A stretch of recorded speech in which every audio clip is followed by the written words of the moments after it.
আমার ইমানদার বান্দি নাও, জাহান্নাম থেকে মুক্তির পরওয়ানা নাও।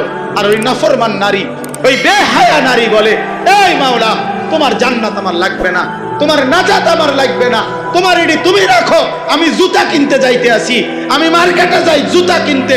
মনে রাখিস, তোরে জুতা দিয়া ফিটবে, জুতা দিয়া, জুতা দিয়া ফিটবে, জুতা দিয়া বললাম। বেহায়া নারী, মনে রাখিস, তোরে জুতা দিয়া ফিটবে, তোরে ফেরেশতা জুতা দিয়া ফিটবে। কার আহ্বান প্রত্যাখ্যান করে না? রমজানের শেষ 10 দিন জুতা কেনার জন্য আল্লাহ দিছিল? কথা বলেন না কেন? শেষ 10 দিন শাড়ি গহনা কিনবার জন্য আল্লাহ দিছিল? তো আল্লাহ তো ডাকলো মাগফিরাত নাও, আল্লাহ তো ডাকলো রহমত নাও, আল্লাহ তো ডাকলো নাজাত নাও।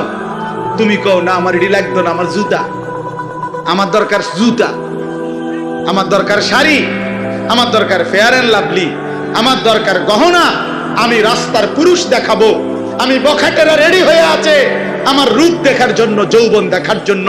এই জন্য অসভ্য মেয়ে নিজের শরীর প্রদর্শন করার জন্য সে নানা রঙের বাহারি সাজে সাজে। আরে নারী, ওই মেয়ে, কন্যা বোন, তুমি যদি বুঝতা, যারা তোমারে দেখে তারা তোমারে উপভোগের কল্পনা ছাড়া, তারা জিনা ব্যভিচারের কল্পনা ছাড়া আর কিছু তাদের দিলে তোমার প্রতি জাগে না।